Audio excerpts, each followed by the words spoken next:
জয় ঠাকুর। আমার পরিচয়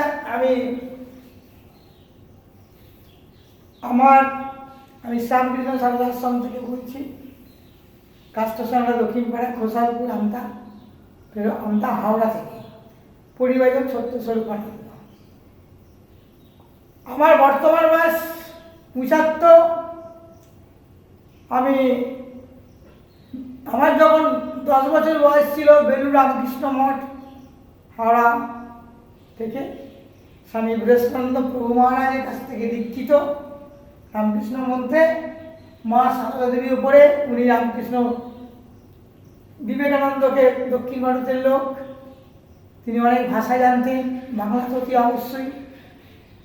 বিবেকানন্দকে কোলে করেছিল দক্ষিণ ভারতে ম্যাড্রাসে। তিনি একটা আশীর্বাদ করেছিলেন একদিন বড় হবে, কিছু হবে। তার আশীর্বাদ কাজে লেগে গেছে। তিনি পড়াশোনা করে চলে এলেন, বেলুড় রামকৃষ্ণ মঠে যোগদান করলেন। ওখান থেকে দীক্ষা নিলেন। কামারপুকুর জয়রামবাটিতে ঠাকুর থাকতেন, মা সারদা থাকতেন। তখন গাড়ি পথ ছিল না, হেঁটে হেঁটে যেতেন। যাই হোক, আমি একটি গান গাইছি। গানটি আমি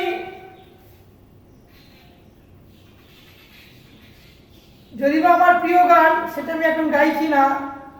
আমি স্বামী চন্ডিকানন্দকে আমি দেখেছি বেলুড় মিত্র সপ্তমী 1300 কত সালে হবে, সালটা ইতিমধ্যে মনে নেই। ওনাকে প্রণাম করি, চন্ডিকানন্দজিকে। বহু গান লিখেছেন মা সারদা বিবেকানন্দ ঠাকুরকে নিয়ে। আর একটি গান গাইছি। কে ওই আসিল রে কামার পুকুরে, কে ওই আসিল রে কামার পুকুরে, পুলকে নাচিয়া ওঠে প্রাণ। কে ওই আসিল রে কামার পুকুরে, পুলকে নাচিয়া ওঠে প্রাণ। দুঃখ নিশা কাটিল সুখ রবি হাসিল, দুঃখ নিশা কাটিল সুখ রবি হাসিল, গগনে উঠিল নবগান। কে ওই আসিল রে কামার পুকুরে, পুলকে নাচিয়া ওঠে প্রাণ। দুঃখ নিশা কাটিল সুখ রবি হাসিল, দুঃখ নিশা কাটিল সুখ রবি হাসিল, গগনে উঠিল নবগান। কে ওই আসিল রে কামার পুকুরে, পুলকে নাচিয়া ওঠে প্রাণ। মানে রাজা আম্র কাননে, মানে রাজা আম্র কাননে, কে ওই শিশু খেলে ফুল আননে। লীলায় অভিনয় নব নব গানে, লীলায় অভিনয় নব নব গানে, হিয়া শিউরিয়া ওঠে তান। কে ওই আসিল রে কামার পুকুরে, পুলকে নাচিয়া ওঠে প্রাণ।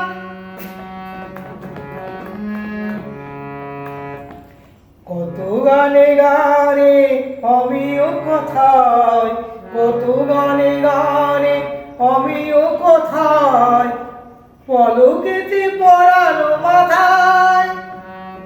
মন প্রাণ রাম লীলায় অভিরাম, মন প্রাণ রাম লীলায় অভিরাম, আকি সদা নিরখিতে চায়। কে ওই আসিল রে কামার পুকুরে, পুলকে নাচিয়া ওঠে প্রাণ। আমারেও নাও, আমারেও নাও তোমার খেলায়, ভাইরে গলায় ধরি দুটি পায়। আমারেও নাও তোমার খেলায়, ভাইরে গলায় ধরি দুটি পায়। যুগে যুগে হরি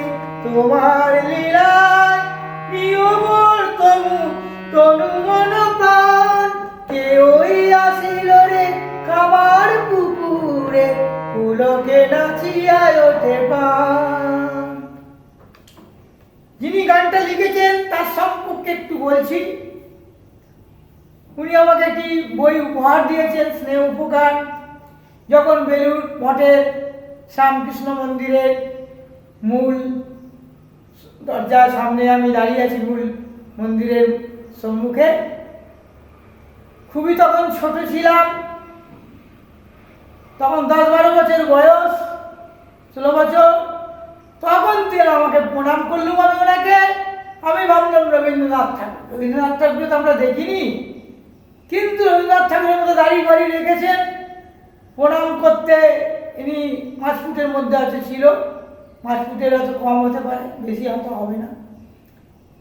মূল মন্দিরের ঠাকুরের পেছন দিকে ছোট্ট একটা অ্যালবাস্টার টিন দেওয়া ঘরেতে তিনি থাকতেন।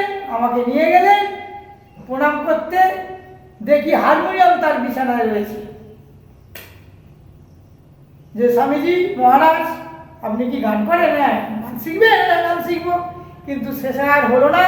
তিনি আমাকে অনেক নিজের হাতে স্বরলিপি লিখে দিয়ে গেছেন। অনেক আমি খাতা রেখে দিয়েছি। পাঞ্চজন্য বলে এটি বইটি প্রকাশ করেছেন, উনিও আমার স্নেহ উপহার দিয়েছেন।